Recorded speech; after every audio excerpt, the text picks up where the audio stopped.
akamaro k'ubutumwa bw'ubugorozi n'ivugurura bwaje bukenewe rwose buwembura imitima yari yarabye bugakiza imibiri yamunzwe n'indwara.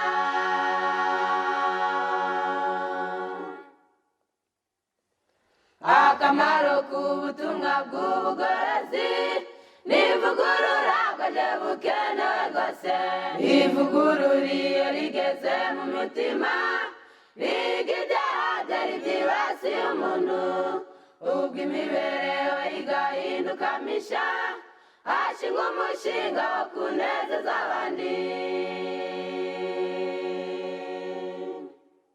Twishimiye kubana namwe. Nitwa Nzungu Gadi. Tugiye kuganira hamwe iby'iyobokamana birebana n'uyu mubiri, gufata neza umubiri n'ubwenge bwacu. Reka dusenge. Turagushimiye Data wa twese, uburinzi bwawe bubanye natwe. Aya ni amahirwe yo kubaho uduhaye, izina ryawe nirihimbazwe. Tugiye kwiga ijambo ryawe nk'umujyanama ukomeye ku isi, biduha kuryemera, kuryakira no kuryizera. Tubyambaje mu izina rya Yesu, amen. Kuko tumaze kuvuga, dufite ubutunzi bubiri tugomba gufata neza, ni umubiri n'ubwenge, cyangwa se umubiri n'umutima. Akaba rero uyu mwanya dufite gahunda yo kuganira kuri iyo ngingo ikomeye. Mu Migani 4:23 hatubwira, ndetse uhereye ku murongo wa 20, Imigani 4 hatwereka ibyo tugikwiriye gukora nk'abarinzi. Mwana wanjye, ita ku magambo yanjye, tegera ugutwi ibyo mvuga, ntibimve imbere y'amaso yawe, ubikomeze mu mutima wawe imbere. 22 kuko ari byo bugingo bw'ababibonye, bikaba n'umuzemuke w'umubiri wabo wose. Tukiri muri iyi si, aho uri n'aho mba, aho ukorera n'aho nkorera, ibyo tubamo n'ibyo twese dukeneye ubutaraga n'ubugingo bw'umubiri. Dukeneye umubiri wirengera, tugakenera umubiri wirwanaho, tugakenera umubiri wibeshaho, akaba kandi twabigiramo uruhare twebwe ba nyirawo bawutunze. Tukaba ibisonga, abarinzi bizewe kuri uyu mubiri. Mu gitabo cyitwa Intekerezo, Imico n'Ubumuntu cya mbere, haranditse paji ya 51, dukeneye abantu bakiri bato bafite ubwenge, baha agaciro ubushobozi bw'ubwenge Imana yabahaye, kandi bakabutoza mu buryo bwitondewe. Urukumva ko ubwo ku isi, iyo ushaka abakinnyi, iyo ushaka abakozi, iyo ushaka abakunganira, iyo ushaka abaguha inama, byanze bikunze ushaka abafite ubwenge n'abanyembaraga. Imana nayo ntabwo ikeneye ibigwari, ntikeneye ibigoryi, ntikeneye ibitandame, ntikeneye abaswa, ntikeneye indangare, ntikeneye abatesi, ntikeneye abanebwe. Dukeneye abantu bakiri bato bafite ubwenge, bagaha agaciro ubushobozi bw'ubwenge Imana yabahaye, kandi bakabutoza mu buryo bwitondewe. Ubwo bushobozi butezwa imbere no kubumenyereza, kandi niba gutoza umutima bitirengagijwe, imico nayo izaba myiza. Urumva ko umutima ari ikintu gikomeye. Hakeneye ubushobozi butezwa imbere. Umuntu akamenya uko amenyera kwiruka, akamenyera kwikorera, akamenyera kuzamuka, akamenyera kwasa, akamenyera kwandika, akamenyera kuvuga. Niko Imana ishaka abantu bamenyereza ubwenge bwabo, kwiga, gutekereza, kwibaza, gufata imyanzuro, kugira ingamba, kubaho ufite ibyerekezo. Yarangiza iyo mbese bukaba ubuzima bufite intego, itari iyo kurya, itari iyo kunywa gusa no kwambara, itari iyo kuzerera, itari iyo amatakaragasi, ahubwo abantu Imana ikeneye ko bitoza ni ubwenge, ubwo bushobozi butezwa imbere no kubumenyereza, kandi niba gutoza umutima bitirengagijwe, imico nayo izaba myiza. Uburyo bwo kwivugurura buri mu biganza bya buri wese. Kuko Imana yaturemye ntabwo dutandamye. Twakuza intekerezo, twakongera ubushobozi, twakongera imbaraga, twakongera ubwenge, twakongera ubumenyi, twakongera ubuhanga. Umuntu wese uko Imana yamuremye neza. Ntabwo bivuze nk'uko wavutse, uko iwanyu hari hameze, ko bari bateye so na nyoko, ubumenyi bari bafite ngo wibwire ngo nicyo kivi wagarukiraho igihe cyose wateza ubwenge bwawe. Icyakora wateza imbere ubwenge bwawe. Icyakora urangaye wagera ku bumenyi buri hasi y'ubwo bari bafite. Niyo mpamvu umuntu ukunda kandi akubaha Imana by'ukuri, agashishikazwa n'umugambi umwe wo gusohoza ubushake bwayo, azashyira umubiri we, intekerezo, umutima, ubwenge, imbaraga ze ku murimo w'Imana. Twakwibaza tuti mbere umurimo w'Imana ubahe?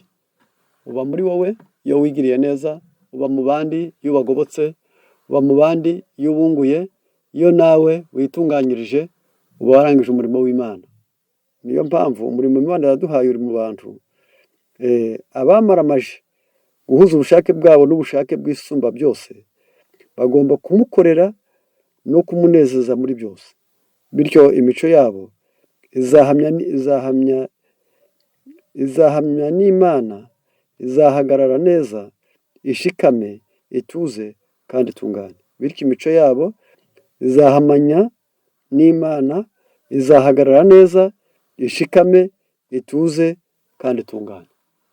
Urumva ko ubwo kurinda umutima ni ikintu cyiza gikomeye cyane. Kimwe mu bintu rero twashatse kunyuriramo, turavuga bike cyane ku bintu bikomeye twashaka ko buri wese yakumva kandi akanasobanukirwa. Bwa mbere, Imana yashatse ko umuntu arya, ishaka ko umuntu aruhuka, ishaka ko umuntu akora, ishaka ko umuntu ashyingirwa.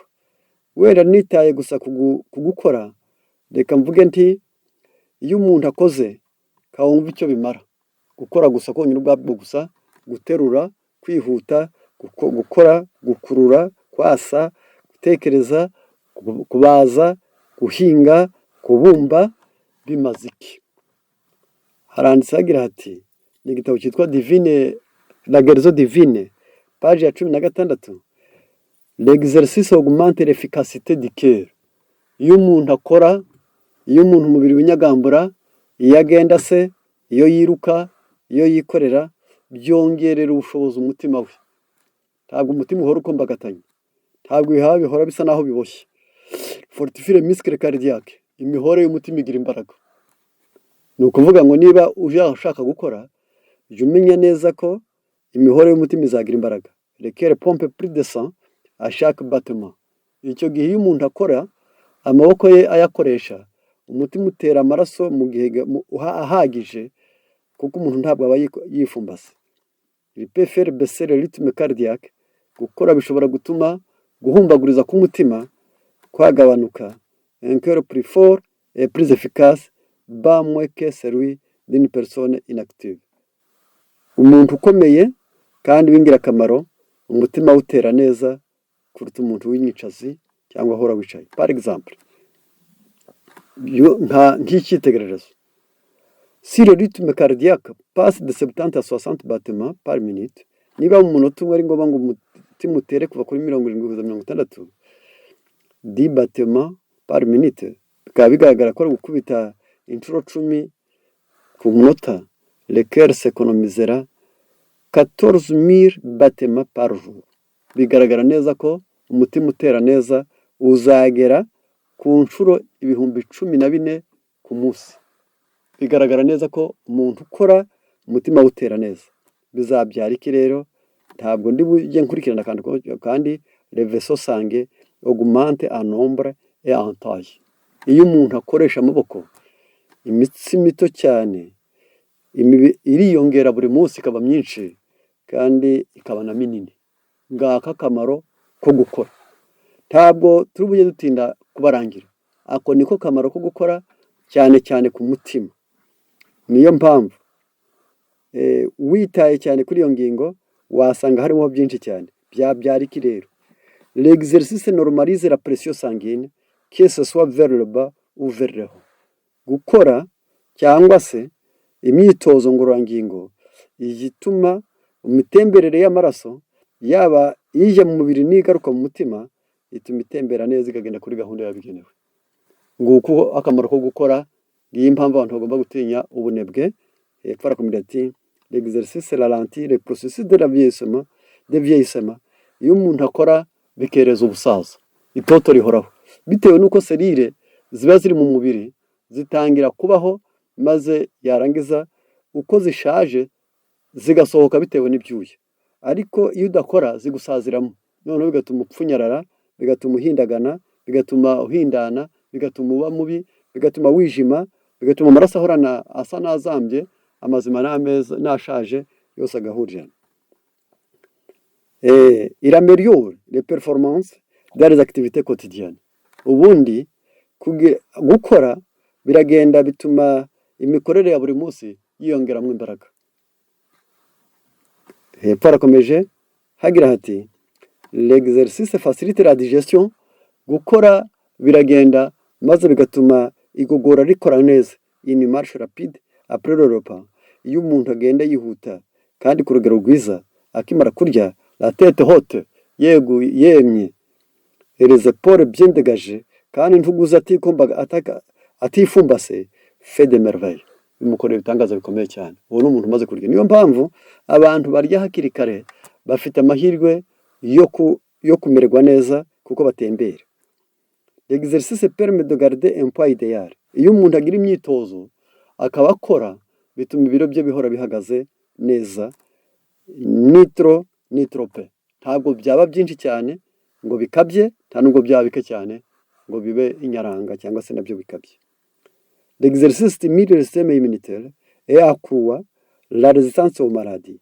Ni ukuri iyo umuntu akoresha umubiri bijya byongera ubutaraga kandi bikongerera umubiri kushobora kurwanya indwara. Bivuga ngo iyo ukora imyanda myinshi iratakara, iyo ukora amasukari menshi ashaje aratakara, iyo ukora imisazire y'amaraso avamo, iyo ukora amazi mabi avamo, uhorana ibintu by'itoto mu buzima.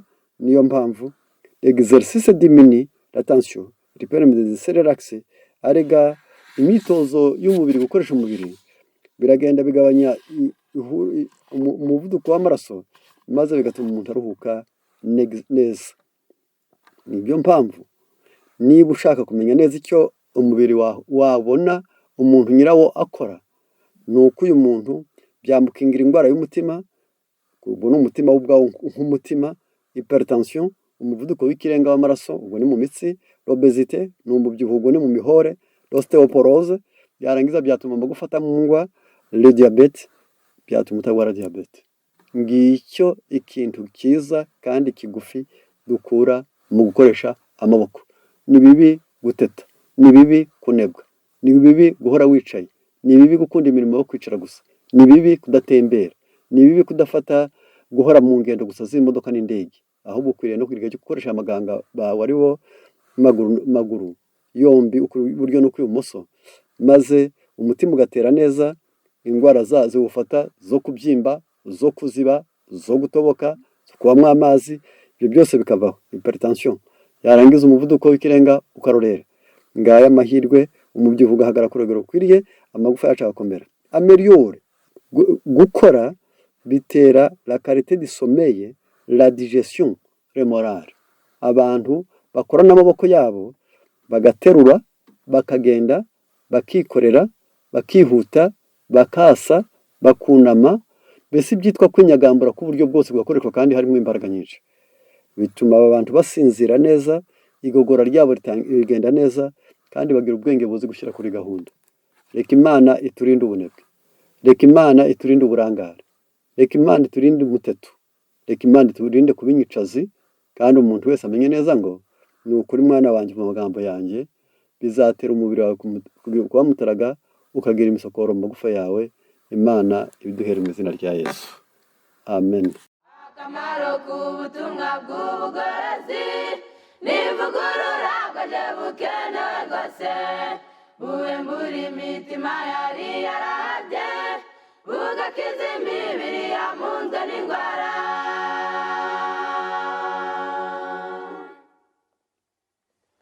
Akamaro k'ubutumwa bw'ubugorozi n'ivugurura bwaje bukenewe rwose. Ivugurura iyo rigeze mu mutima riga ibyaha byari byibasiye umuntu, ubwo imibereho igahinduka misha, hashingwa umushinga wo kunezeza abandi.